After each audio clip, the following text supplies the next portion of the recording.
Welcome to Tenor Tech, where I solve the problems you didn't even know you had. You're starting inside Shopify Admin. Open Products and find the item you want to change.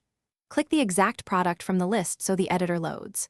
Once the product page appears, scan the right-hand panels for availability, variants, and channels.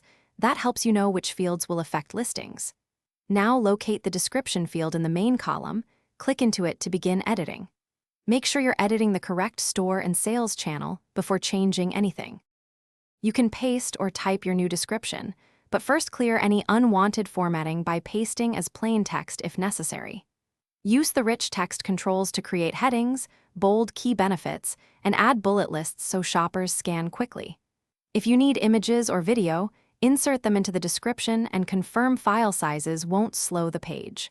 Once done, inspect the HTML view for tidy markup and to fix stray tags. Save your changes and wait for the confirmation banner.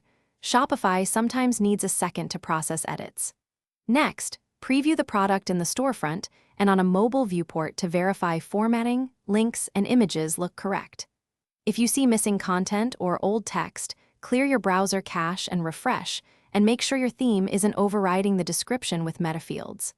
As a final check, test a quick purchase flow to ensure no unexpected break. If issues persist, revert to a prior copy and review HTML for errors. Thanks for watching. Subscribe to keep your life in tune.